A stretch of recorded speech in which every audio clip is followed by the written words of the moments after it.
Convulsiones y epilepsias. La convulsión es un episodio paroxístico producido por descarga anormal excesiva o actividad neuronal sincrónica de cerebro.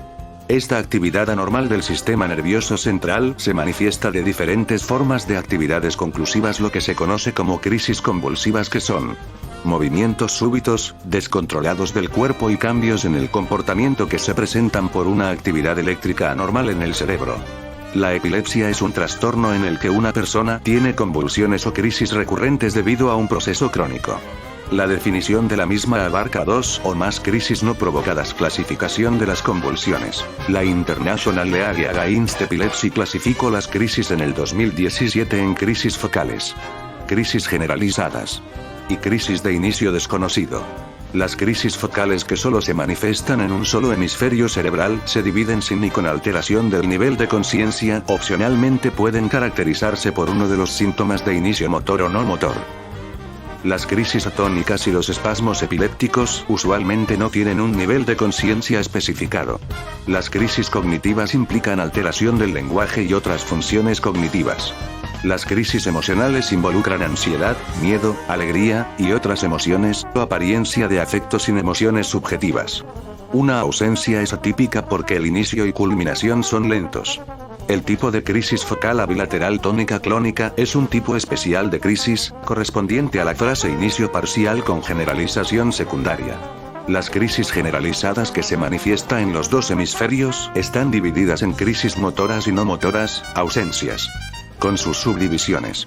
Las crisis de inicio desconocido pueden ser referidas por la única palabra no clasificadas o con características adicionales, incluyendo motora, no motora, tónica clónica, espasmo epiléptico, detención del comportamiento. En las crisis tónico-clónica generalizada, se produce una pérdida brusca de conocimiento, que motiva caída al suelo si se está de pie. Además provoca rigidez de todo el cuerpo en un inicio, fase tónica, y después movimientos rítmicos de todo el cuerpo, fase clónica. En las crisis mioclónicas se produce una sacudida brusca instantánea de todo el cuerpo o bien de una parte del cuerpo, sobre todo de los miembros superiores. En crisis atónicas la persona cae de forma brusca por pérdida del tono muscular y de la conciencia durante muy pocos segundos, y se recupera de forma instantánea. En las ausencias la persona permanece absorta e inmóvil con el conocimiento perdido y con la mirada fija durante unos pocos segundos. Causas de las convulsiones. Las crisis convulsivas son consecuencia de un desequilibrio entre excitación e inhibición del sistema nervioso central. Hay tres situaciones particulares que destacan como el origen de estas alteraciones.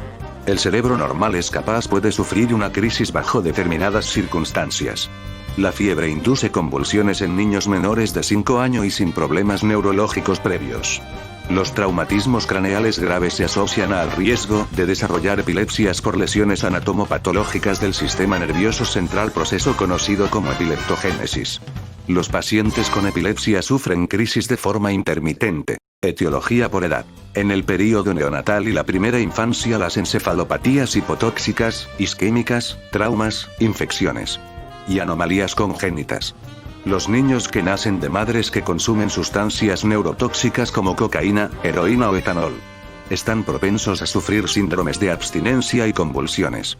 En los primeros días postparto, los trastornos metabólicos y nutricionales suelen aparecer después de iniciar los hábitos alimenticios, como deficiencia de vitamina B6. Entre los 3 meses y los 5 años se desarrollan convulsiones tónico-clónicas generalizadas, especialmente entre los 18 a 24 meses por enfermedades febriles. La infancia es la etapa donde comienzan muchos de los síndromes ya definidos, síndromes específicos. La adolescencia y la edad adulta es el período de transición donde las epilepsias de origen idiopático o de base genética se hacen menos frecuentes y predominan más las causadas por lesiones y adquiridas.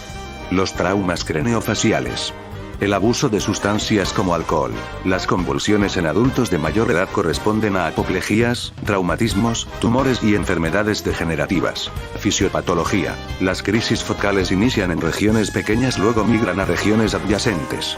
La marca distintiva de una convulsión establecida es una espiga electrográfica por una despolarización relativamente prolongada en la membrana y generación de potenciales repetidos. En condiciones normales, la propagación de la descarga se evita por una hiperpolarización y la inhibición circundante.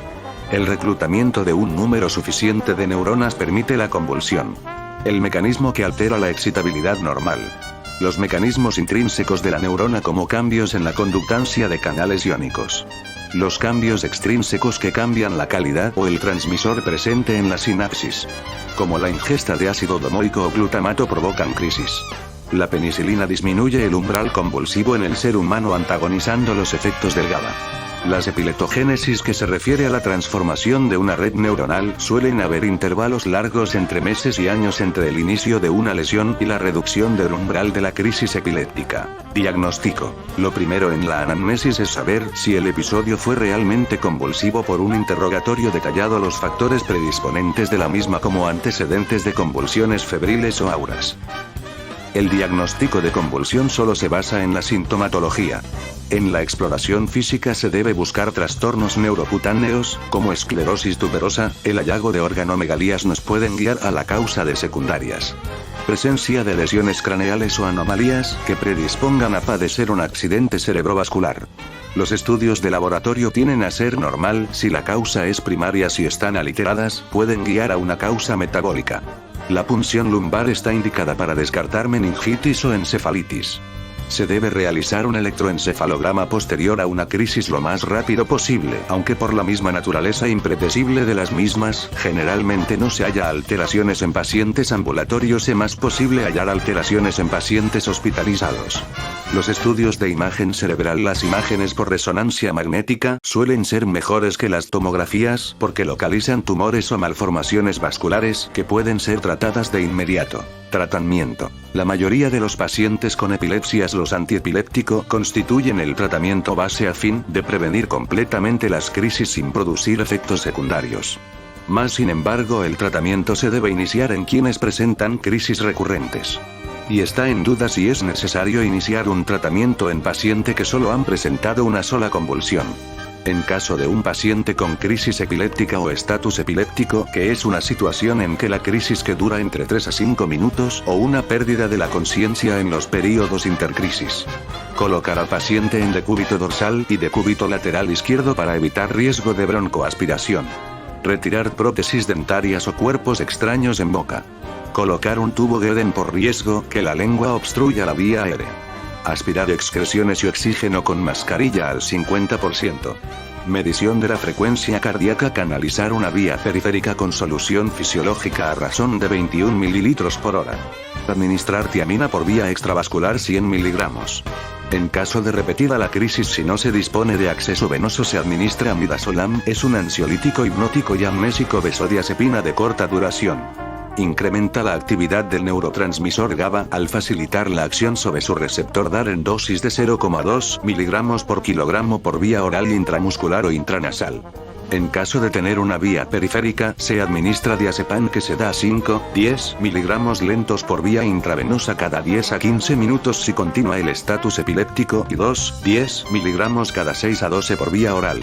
El clonazepam, indicado en crisis mioclónicas y ausencias, es una benzodiazepina de acción prolongada que se da 0,5 mg cada 8 horas, aumentado gradualmente hasta un máximo de 20 mg cada 24 horas. Para el control se prefiere la fenitoína, que modula los canales de sodio dependientes de voltaje en las neuronas, y la modulación de los canales de calcio. Se da 100 mg cada 8 horas a una dosis máxima de 600 cada 24 horas. La fenitoína es muy útil para crisis parciales y generalizadas, estatus epiléptico, pero no es útil para las ausencias.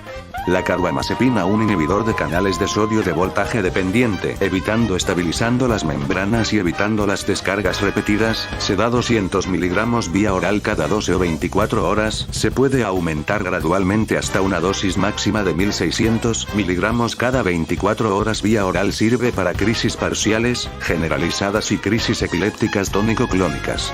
El ácido valproico.